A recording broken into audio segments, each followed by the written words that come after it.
Bonjour à tous et bienvenue dans ce nouvel épisode du podcast Vous d'abord, créé et pensé par les pharmaciens Aprium pour prendre soin de votre santé, pour répondre à vos questions sur des sujets assez divers et variés, vous allez voir. Et aujourd'hui, on va parler du microbiote, enfin des microbiotes, puisqu'une des grandes découvertes médicales de ces dernières années concerne le microbiote intestinal et de ses influences importantes sur notre santé. Mais est-ce que vous savez vraiment ce qu'est un microbiote ? D'ailleurs, saviez-vous qu'il en existe plusieurs ? Dans ce podcast, on va voir que ces microbiotes sont des écosystèmes incroyables mais fragiles, avec des effets positifs et négatifs sur notre santé globale.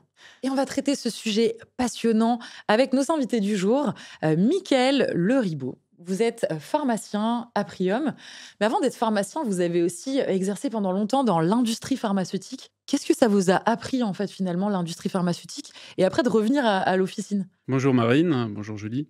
Effectivement, j'ai travaillé une quinzaine d'années avant de devenir pharmacien d'officine dans l'industrie pharmaceutique, dans plusieurs domaines thérapeutiques, que ce soit la psychiatrie, la diabétologie, la cardiologie.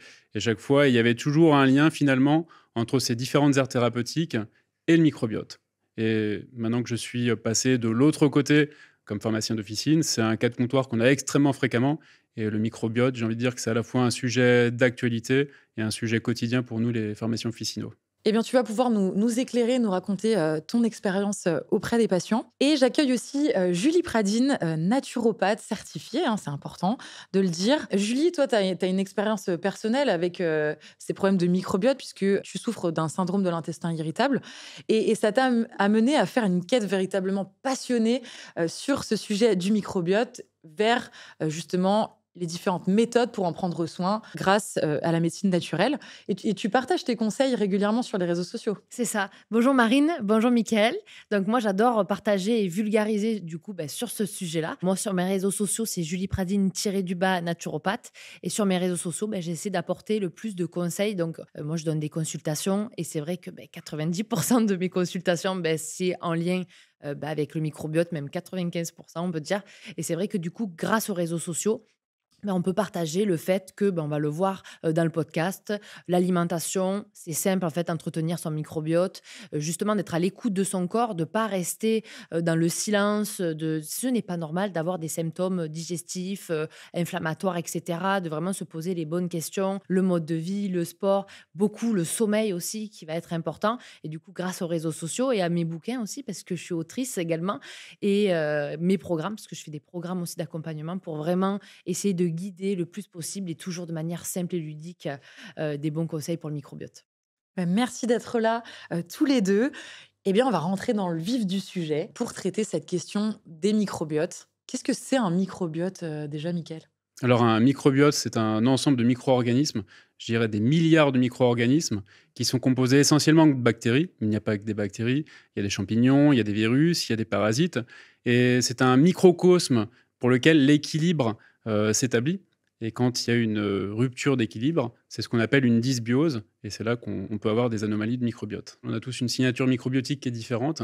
Et aujourd'hui, on a un génome du microbiote qui est clairement établi.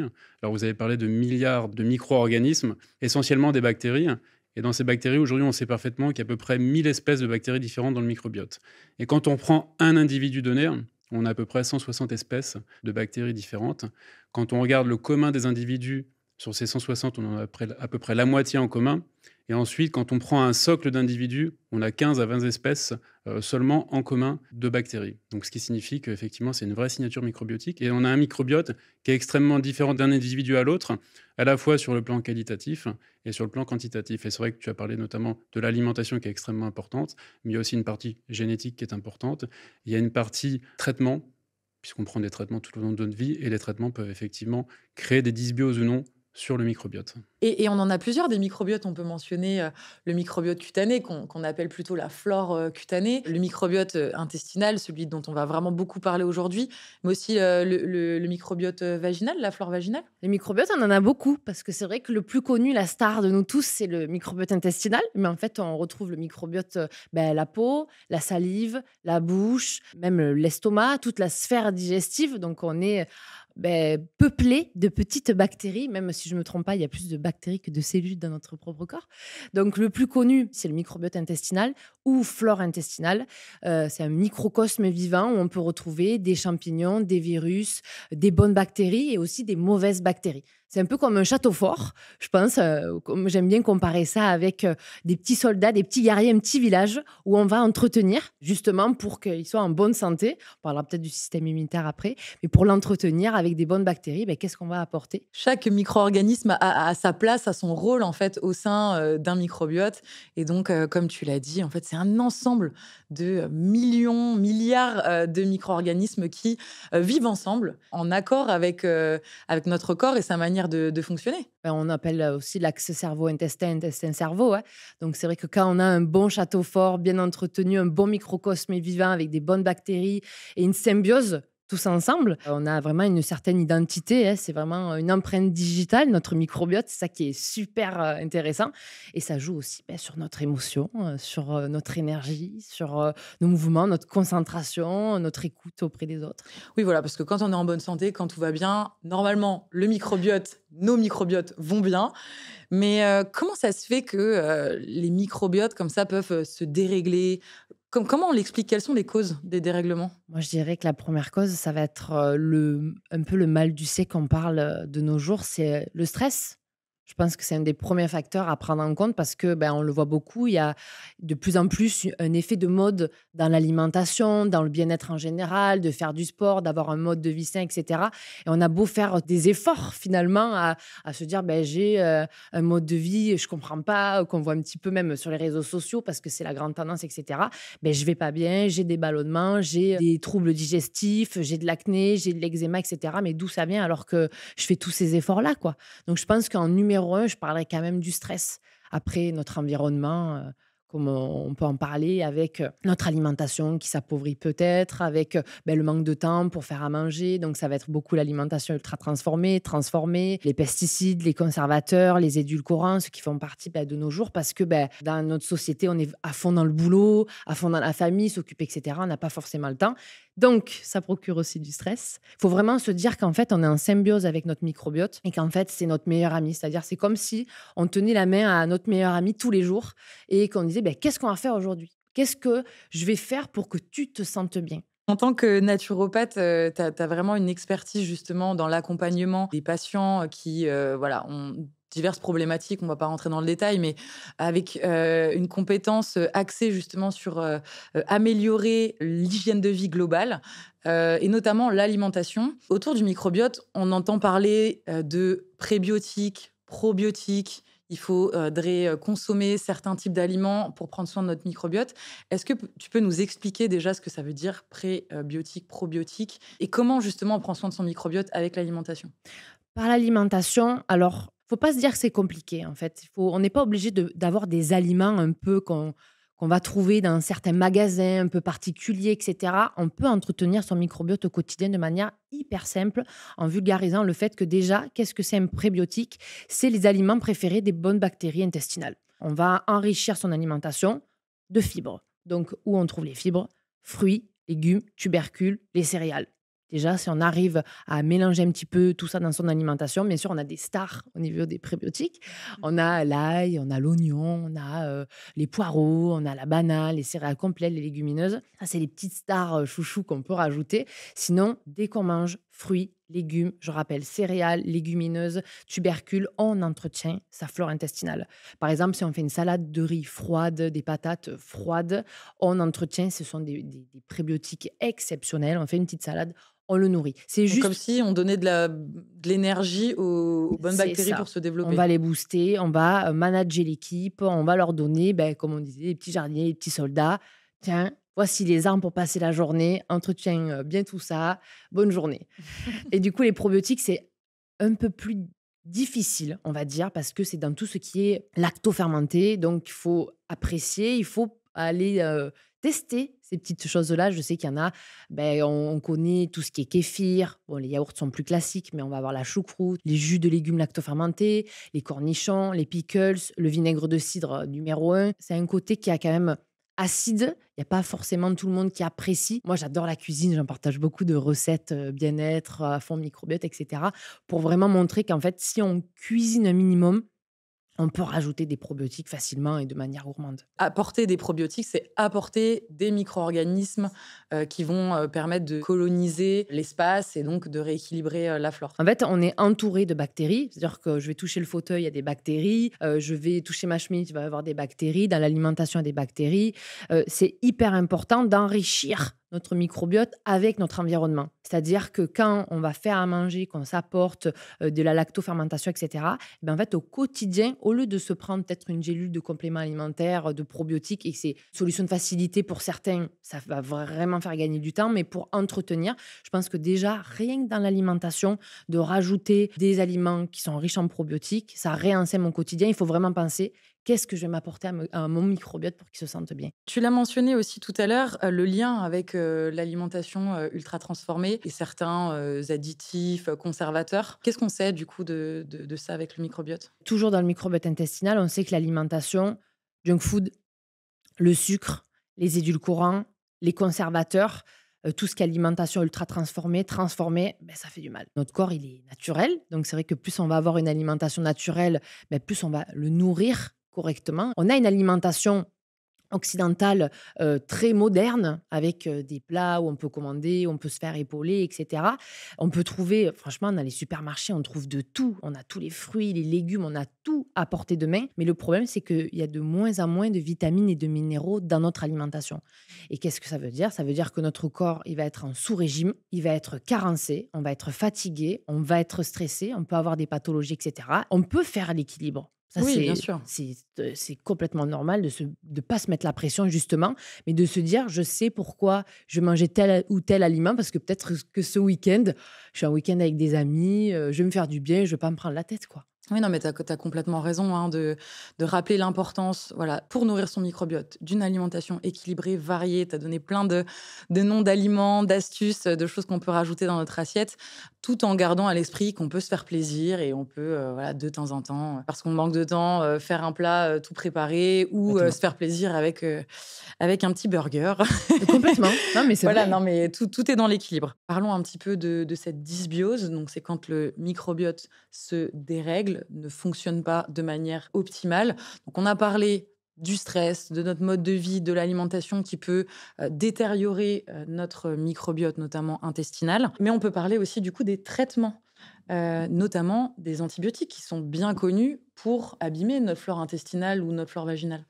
Alors c'est vrai que quand on a un symptôme, une pathologie, très souvent, une infection bactérienne, on est traité par un antibiotique. Et cet antibiotique agit finalement sur l'ensemble des micro-organismes de l'individu. Oui, il ne peut pas sélectionner les bactéries à tel endroit et dire « je veux détruire que celle-là Alors on essaye de donner l'antibiotique le plus adéquat, », le plus ciblé. qui va le plus ciblé, qui va agir sur un certain type de bactéries. Néanmoins, effectivement, il n'agit pas sur spécifiquement telle ou telle bactérie, mais sur un ensemble de familles de bactéries. Par conséquent, on peut avoir un effet délétère sur le microbiote et créer une dysbiose, donc ce qui signifie que l'équilibre entre notamment les bactéries se trouve modifié et certaines bactéries vont prendre le dessus sur d'autres et donc on a ces symptômes qui vont être liés à cette dysbiose notamment. Quel cas vous avez au quotidien au comptoir de la pharmacie? Alors le cas le plus fréquent justement, c'est la dysbiose liée à l'antibiothérapie. Donc un patient qui est traité avec un antibiotique, très souvent on se retrouve avec une dysbiose, notamment de la flore intestinale, avec des symptômes qu'on peut connaître, notamment les diarrhées, qui peut être préjudiciable dans la prise du traitement, puisqu'on sait que l'observance est importante, que quand on prend un traitement antibiotique, il faut aller jusqu'au bout du traitement. Ouais. Et très souvent, un certain nombre de patients arrêtent l'antibiothérapie en raison de cette dysbiose et donc notamment de ses effets secondaires.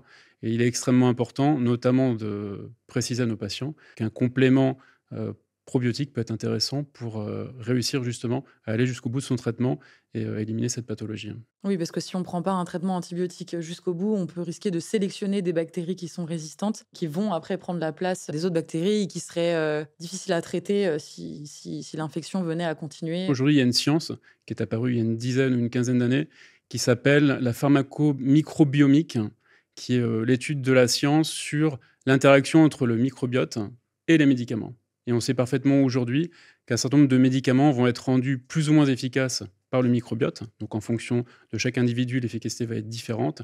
Certaines molécules vont se transformer en métabolites, on appelle ça des métabolites actifs, donc rendant la molécule efficace, ou inactives, rendant la molécule inefficace, voire toxiques, si jamais il y a une transformation de la molécule en produits qui peuvent être toxiques pour l'individu. Ce que tu veux dire, c'est qu'en fait, vu que la plupart des médicaments passent quand même par le système digestif et sont absorbés via ces voies-là, le microbiote intestinal a aussi une influence sur la diffusion et l'efficacité des traitements. C'est exactement ça. Aujourd'hui, il y a des études qui ont prouvé que dans certaines pathologies, par exemple, si on prend les maladies inflammatoires, les maladies auto-immunes telles que la rectocolite hémorragique, la maladie de Crohn ou alors les polyarthrites rhumatoïdes, il y a un certain nombre de traitements aujourd'hui qui sont disponibles. Donc, quand le patient prend ce traitement, il est transformé en métabolite, notamment métabolite actif. Si je prends un exemple pour la maladie de Crohn, il y a la salosopyrine qui est très utilisée. Et en fait, cette molécule elle est transformée en 2 molécules plus actives, un anti-inflammatoire et un antibiotique. Et on sait que finalement, cette transformation, elle est liée à la quantité de bactéries de l'individu qui vont contenir l'enzyme et qui va être ensuite capable justement d'activer ou pas cette molécule. Donc on aura une réponse individuelle qui sera différente d'un individu à l'autre.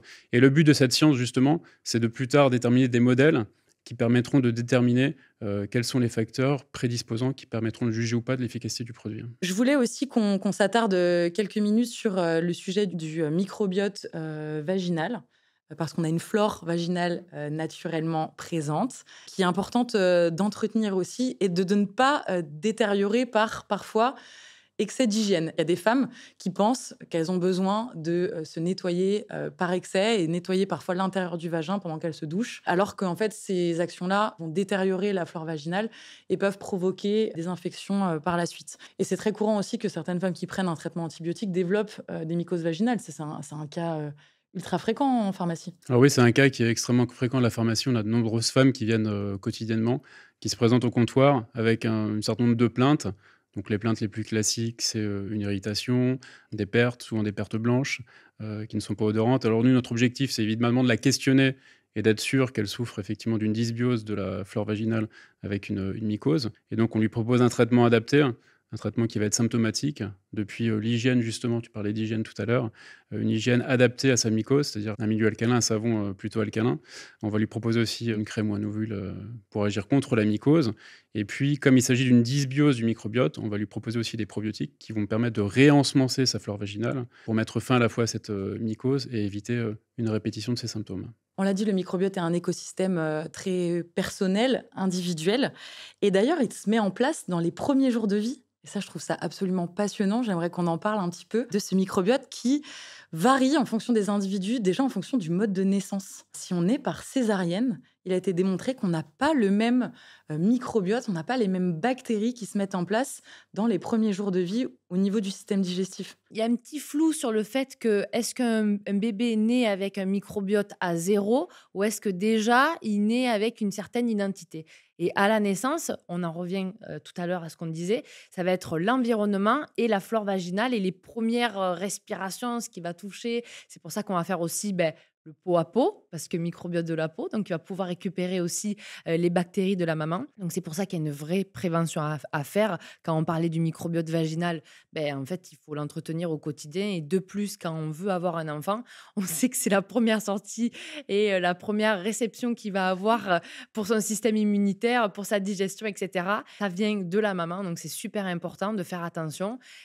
Pendant qu'on déjà avant l'accouchement, de vraiment faire attention à ce qu'on va manger, à sa gestion du stress, à se sentir bien, à manger aussi des probiotiques et des prébiotiques, parce qu'on sait que le premier passage à la seconde, on sait que notre bébé va récupérer tout ça. Et c'est vrai que notre identité commence dès notre naissance. On revient aussi sur cette notion d'hygiène. Évidemment, il faut se laver les mains régulièrement pour éviter de transmettre des pathogènes, mais se doucher de multiples fois par jour, aujourd'hui, on sait qu'en fait, ça peut détériorer nos microbiotes, notre microbiote cutané notamment. Donc, on revient en fait sur ces questions d'excès d'hygiène.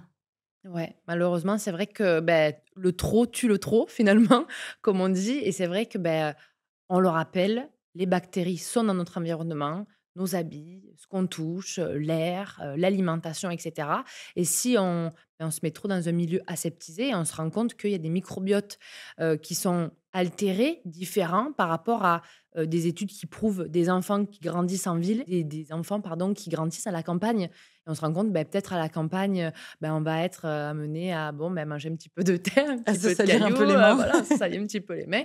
Et c'est vrai qu'en ville, on est un peu plus aseptisé et on voit une vraie différence entre le système immunitaire qu'on peut avoir de part et d'autre de ces microbiotes qui sont différents, alors qu'en fait, les bactéries peuvent aussi être nos alliés. On participe aussi à renforcer son système immunitaire via les microbiotes, en touchant, en jouant, en ingérant Ça. parfois des choses qui pourraient Complètement. être sales. Justement, j'ai envie qu'on parle maintenant vraiment de pathologie.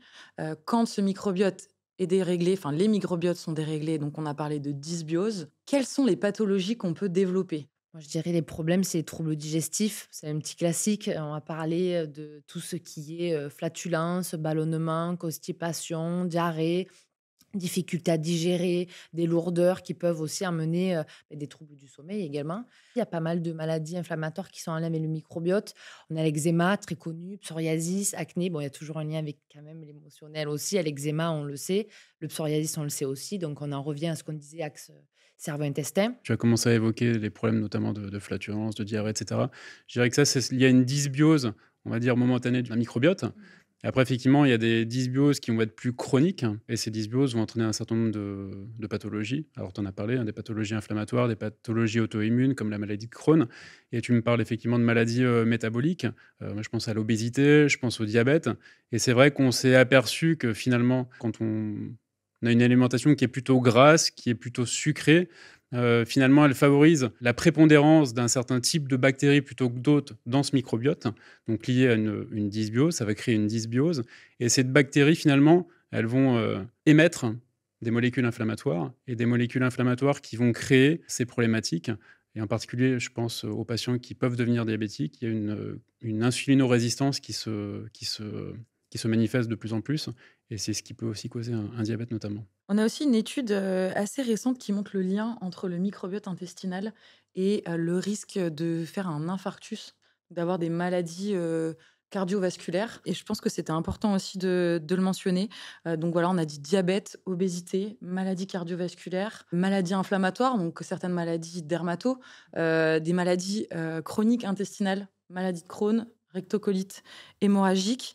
Et quelque chose de peut-être plus étonnant, enfin, en tout cas, c'est pas un lien qu'on va faire spontanément, même si tu l'as déjà un Oui. peu abordé, le lien entre le système digestif et le Mm. cerveau. On a aujourd'hui véritablement des pathologies où on retrouve un lien entre le microbiote et notre cerveau, dépression, anxiété et même maladies neurodégénératives. C'est pour ça que, d'autant plus, je pense que la prévention, c'est hyper important et de parler à son médecin, à son pharmacien ou à des professionnels de santé pour vraiment se dire, en fait, chercher la cause finalement. Parce que finalement, peut-être qu'on va venir pour je suis anxieux, je suis stressé ou j'ai des pertes de mémoire, etc. Et en fait, ça vient pas forcément de là où le mal se situe finalement. Et c'est pour ça que c'est hyper important. Et de nos jours, ça y est, ça commence à être reconnu, de vraiment rechercher la cause parce que finalement, on ne serait peut-être pas posé la question de se dire, en fait, ça avait peut-être du microbiote finalement, au lieu de directement le cerveau, quoi. Tu as croisé aussi, je crois, la route de Guillaume Font, qui est un psychiatre qui travaille sur psychiatrie et microbiote et qui a trouvé effectivement des passerelles entre le microbiote et la bipolarité, entre le microbiote et la schizophrénie. Donc c'est un univers qui est complexe, mais sur lequel petit à petit, on arrive à reconsolider un puzzle. Et je pense que dans les années à venir, on aura de plus en plus de réponses à un certain nombre de questions ou d'énigmes qu'on se pose. Comment on explique du coup ce lien microbiote-cerveau bilatéral? Axe cerveau-intestin, intestin-cerveau, c'est hyper important de le rappeler que grâce au nerf vague, donc qui part derrière l'oreille jusqu'à l'intestin, on a des communicants qui vont discuter de haut en bas et de bas en haut. C'est pour ça que selon ce qu'on va vivre, on va être content, on va être heureux, on va vivre différentes émotions. On va être stressé, on peut avoir mal au ventre et avoir des diarrhées, Exactement, parce que des du choses coup, comme les ça. communicants par les petits ordinateurs, les neurones, vont envoyer l'information en bas en disant, bon, en fait, en haut, ça va pas forcément bien. Donc, du coup, ça envoie la communication en bas. Et du coup, pareil, c'est-à-dire que quand notre microbiote, il est altéré, on a une mauvaise alimentation, un mauvais sommeil, on ne se sent pas bien, etc.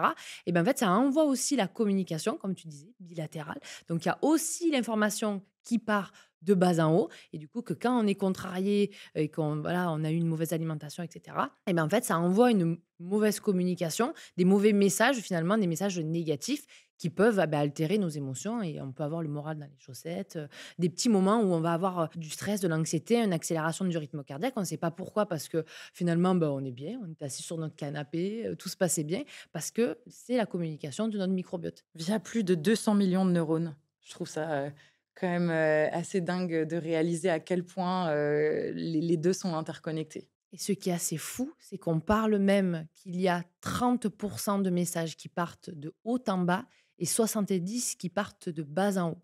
Donc en fait, on parle que le microbiote est notre deuxième cerveau, mais en fait, grâce à ces études-là, on se demande si c'est pas notre premier. On a mentionné quelques symptômes de dysbiose passagère, ballonnement, diarrhée, enfin divers troubles digestifs. Est-ce qu'on a d'autres signes qui doivent nous inquiéter? Quand consulter? Qui consulter? Les différents signes, ça peut être, comme je disais, tout ce qui était symptômes inflammatoires, tout ce qui est problèmes cutanés, inflammatoires, même des douleurs articulaires, etc. Tout ce qui est troubles digestifs, déjà se faire un point aussi sur son système émotionnel, c'est-à-dire comment je me sens. Est-ce que vraiment je commence à avoir des problèmes de concentration, ce qu'on appelle un peu des downs, avec de l'anxiété, du stress, etc. Et à partir de là, consulter des personnes qui connaissent un minimum aussi le sujet. Avoir des personnes aussi qui vont poser les questions de comment vous vous sentez, comment ça va aujourd'hui, votre environnement, qu'est-ce que vous mangez, est-ce que vous faites de l'activité physique et en plus, la question hyper importante, est-ce que vous dormez? Donc déjà, d'avoir un accompagnement et de se dire, bon, il faut que je trouve une personne qui justement va pouvoir me poser ces questions-là. Je vais pouvoir m'exprimer et apporter mes réponses. Et je pense que des médecins qui sont spécialisés dans le domaine, certains gastro, même il y a des psychologues, si on est toujours dans le terrain émotionnel, psychologique, etc., peut-être un psychologue qui va en parler pour dire, il y a peut-être quelque chose, c'est vrai que j'ai fait un diagnostic avec vous, il y a peut-être quelque chose d'autre à travailler vu votre mode de vie, etc. Après, il y a les pharmaciens, il y a les naturopathes qu'on peut trouver en consultation ou même dans pas mal de pharmacies aussi. Je pense qu'à Aprium, il y a de très bonnes équipes, donc je pense qu'on peut trouver aussi des réponses agréées. Complètement. Il y a plusieurs facteurs, qui amènent, à envoyer le patient en consultation. Alors, est-ce que sa symptomatologie, elle est, traitée ou pas avec, par exemple, un complément alimentaire? Si les symptômes perdurent, effectivement, il faut absolument consulter. Et puis, ça va dépendre aussi du facteur de fragilité du patient. Si on est plutôt sur un patient fragile, qui a des comorbidités, qui a d'autres pathologies, on va plutôt l'envoyer en consultation. Si c'est plutôt un patient non fragile, chez qui c'est une petite symptomatologie, on peut essayer d'emblée de la traiter par des compléments alimentaires ou autres traitements. Et puis, si ça ne passe pas dans les 48-72 heures, l'envoyer en consultation. Justement, sur ce sujet des compléments alimentaires, j'aimerais qu'on s'attarde un petit peu dessus parce qu'on voit un peu tout sur le marché, pas mal de marketing quand même, mais une certaine utilité dans certains cas, justement. Dans quel cas on peut se tourner vers les compléments alimentaires? Mais déjà, je pense qu'il y a quelque chose qui est important, c'est que les compléments alimentaires, il y a pas de magie. C'est-à-dire les compléments alimentaires vont fonctionner si on change notre hygiène de vie, si on est prêt à faire ce changement-là. Parce qu'il y a rien de magique. Même quand on prend des médicaments, si on met pas un peu du sien, on aura peut-être moins d'effets escomptés, ça sera plus long, etc. Donc, il faut vraiment, je pense, être dans une démarche de je veux aller mieux. Il y a rien de magique. C'est toujours un petit combat à faire. Il y a des changements au détriment de se retrouver en pleine santé, de se retrouver mieux, de retrouver peut-être une clarté d'esprit, de retrouver un sommeil, de retrouver une digestion. Je pense que ça en vaut quand même la peine. Donc, quand on a une alimentation, comme on a vu ensemble, avec alimentation prébiotique, des probiotiques alimentaires, une alimentation anti-inflammatoire, on essaie de faire attention à l'alimentation ultra transformée qui reste occasionnelle, mais on ne la supprime pas. On fait attention à ces genres de choses. On pense à bien s'hydrater. C'est hyper important. Le microbiote adore l'eau. Donc, bien sûr, de faire attention à la qualité de l'eau, mais de bien s'hydrater. Et à partir de là, quand on a pris déjà des nouvelles habitudes, les compléments alimentaires peuvent agir en conséquence. Déjà, de faire le point 1, qu'est-ce qu'on mange? Est-ce qu'on a besoin de supplémentation au niveau des vitamines? Déjà, parce qu'on sait que les vitamines, c'est pour nous rebooster. Et qu'est-ce que notre microbiote et notre flore, elle a besoin d'énergie. Donc, est-ce qu'on a besoin de vitamines pour rebooster un petit peu tout ça? On doit avoir les minéraux pour savoir au niveau du système émotionnel, par exemple, le bisglycinate de magnésium. Il y a 1000 études dessus qui montrent qu'il y a un vrai effet sur le système nerveux. On le rappelle, axe cerveau-intestin, intestin-cerveau. Donc, si on soulage notre cerveau en haut, qu'on se sent un peu plus détendu et que le premier facteur de dérèglement de notre microbiote, c'était le stress, et bien, en fait, de travailler sur des compléments qui vont agir sur notre stress. On a des plantes adaptogènes aussi. On a le basilic sacré, on a la l'ashwagandha. Une des plantes qui est super bien en complément alimentaire pour le microbiote, la flore intestinale, c'est la mélisse. Incroyable, on peut trouver ça en infusion, on peut trouver ça en gélule. On va avoir les acides aminés aussi, donc qu'on trouve dans notre alimentation, certes, mais comme on le rappelle, il n'y a rien de magique. Si on ne change pas les premiers piliers de la santé, on aura moins d'effets escomptés. Hygiène de vie déjà, de base. Numéro 1. Et puis, surtout, par déjà le bilan global, la consultation médicale, initiale, d'identification des problèmes, en tout cas des choses, qu'on pourrait, corriger. On va aussi souvent faire un bilan, de santé, on peut rechercher certaines carences et après on va pouvoir aussi cibler le bon complément, dont la personne a besoin. Ce que tu évoques est extrêmement important. Identifier la raison, la carence. Alors, on parle de compléments alimentaires, on parle de microbiote, donc on parle de souche microbiotique. Et finalement, l'âge souche qu'on va conseiller au patient va être différente en fonction de sa symptomatologie. Les compléments alimentaires, on trouve de tout et n'importe quoi. Maintenant, c'est choisissons le bon complément alimentaire. Et puis, il faut trouver la bonne posologie. Quand est-ce que le patient doit prendre ses probiotiques? Je vais vous donner un exemple. Un patient qui vient avec une dysbiose du microbiote liée à une antibiothérapie, vous pouvez lui donner un complément à l'aide de probiotiques. Maintenant, il y a des probiotiques qui se prennent, qui peuvent se prendre en fonction de la souche en même temps que l'antibiotique. D'autres se prennent à distance de l'antibiotique. Donc finalement, si vous conseillez un probiotique et que le patient le prend en même temps que l'antibiothérapie, alors que finalement il faut le prendre à distance pour qu'il ait de l'effet, il n'y aura aucune efficacité. Donc le conseil est extrêmement important. Choisissons le bon complément, la bonne posologie et les bons conseils aux patients. Et ça peut être risqué même, de prendre des compléments alimentaires par excès. Enfin, on sait que certaines surdoses de vitamines, de minéraux peuvent engendrer, des problèmes. On va pas rentrer dans le détail, mais voilà. Prendre le bon, à la bonne posologie, la bonne dose, pour soulager le symptôme ou, dans telle pathologie précise, diagnostiquée. Voilà, c'est ça un peu le Ah mais complètement, mais de toute façon, il y a des contre-indications pour tout, hein, même si on parle de plantes adaptogènes, d'acides aminés, de minéraux, et cetera. Il y a des contre-indications pour tout, il faut faire attention et on rappelle, non à l'automédicalisation, quoi. Pensez à bien poser les questions, il y a des professionnels pour ça, on ne se lance pas à s'automédicaliser. En plus, franchement, on retrouve beaucoup d'informations et comme tu disais, Michael, il y a des temps où on ne peut pas prendre tous les compléments alimentaires tout d'un coup. Il y en a qui prennent, 10 compléments, d'un coup avec un verre d'eau et c'est parti, on va travailler. Non, il y en a qui vont être plus favorables à jeun le matin, comme les probiotiques. Souvent, ça fonctionne quand même vachement mieux à jeun. On laisse un petit peu 10-15 minutes. Après, même quand on prend des compléments alimentaires, pendant le repas. Mais tout ça, c'est hyper important de se faire accompagner, de oser, de poser les questions et ne restez pas avec des symptômes, des troubles digestifs ou des questions, quoi.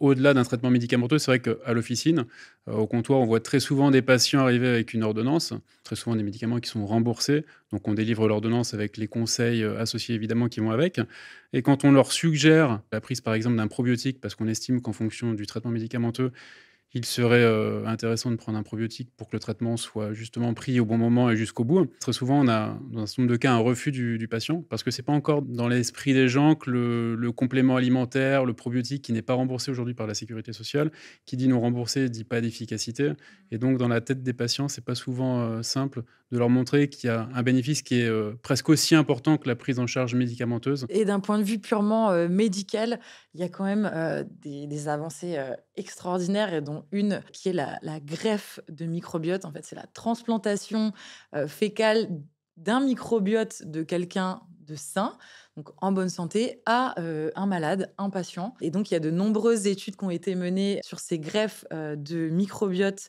intestinaux et qui ont permis aujourd'hui de valider, hein, certaines indications. L'infection à Clostridium difficile, alors c'est une bactérie, qui, s'immisce un peu dans le système digestif, notamment quand on prend certains traitements et certains, antibiotiques et c'est une infection sévère, hein, qu'on a du mal à traiter et aujourd'hui, on peut la traiter de manière très efficace, 80-90 de succès quand on va greffer, on va transplanter un microbiote sain aux personnes, qui souffrent de cette infection, chronique et les études sont rassurantes et encourageantes dans la rectocolite hémorragique. Alors ça, c'est on l'a mentionné tout à l'heure, mais voilà, c'est une maladie, inflammatoire, très invalidante du tube digestif avec, des diarrhées, des saignements, Aujourd'hui, voilà, on a beaucoup d'espoir dans cette transplantation fécale pour traiter, ces patients-là. Mais voilà, là, on mentionne, des cas de recherche, hein, vraiment des études qui sont en cours. Peut-être que dans quelques années, on arrivera à traiter des maladies neurodégénératives, comme on l'a dit, anticiper, prévenir ces maladies-là et les traiter avec des microbiotes sains. Et je trouve ça complètement fou. C'est vrai que la transplantation de microbiote, on le savait en tout cas, on l'avait déjà étudié, notamment chez les animaux, où quand, par exemple, on prenait des souris obèses, qu'on greffait ce microbiote de souris obèse sur des souris qui n'avaient pas de microbiote, on constatait que les souris qui n'avaient pas de microbiote, tout d'un coup, se mettaient à prendre du poids et rapidement. Donc il y a un vrai effet effectivement du microbiote sur la santé. C'est un vrai marqueur biologique de la santé de l'individu, là en l'occurrence des souris, et c'est des choses qu'on peut projeter et qu'on projette déjà chez les patients. Ouais, mais justement, il y a une étude en cours d'envergure nationale, hein, ça s'appelle The French Gut, si ça vous intéresse. Si vous voulez aller voir de quoi il s'agit, l'idée, c'est de recueillir le microbiote des Français, enfin les microbiotes des Français, du coup, les microbiotes intestinaux de dizaines de milliers de Français, qu'ils soient sains, donc exempts de toute maladie, ou même ayant certaines pathologies, certains symptômes invalidants, et d'essayer d'identifier comme ça des marqueurs au sein du microbiote, certaines bactéries, certains virus, certains champignons, pour essayer de mieux comprendre les types de microbiote en fonction des pathologies, et faire avancer la recherche et comprendre, en comprenant les liens, en pouvant trouver de nouveaux, évidemment, de nouveaux traitements. Donc ça s'appelle The French Gut, tout le monde peut y participer, c'est gratuit évidemment, et ça va permettre de faire avancer la science. Je trouve ça génial de se dire qu'on va tous pouvoir participer en transmettant notre microbiote, faire avancer la recherche. En donnant un peu de soi. En donnant un peu de soi et pas grand-chose, quelque chose qu'on garde pas en plus. Bon, merci à tous les deux pour votre participation, Julie, Mickaël. On peut, Julie, te retrouver sur les réseaux sociaux, on en a parlé. Mickaël, au comptoir de la pharmacie, pour donner plein de conseils individualisés, personnalisés, adaptés aux situations. Donc voilà, on le répète, mais n'hésitez pas à poser vos questions aux professionnels de santé quand vous avez des petits soucis, et notamment des petits soucis digestifs qui peuvent être liés à votre microbiote intestinal. Donc vous l'avez compris, l'étude du microbiote est encore à ses débuts, mais elle est pleine de promesses. À mesure que la science progresse, il devient de plus en plus évident que prendre soin de votre microbiote, c'est prendre soin de votre santé globale. Gardez un œil attentif sur ce domaine du microbiote en constante évolution. Et merci de nous avoir écoutés, prenez soin de vous et à bientôt pour un nouvel épisode du podcast Vous d'abord.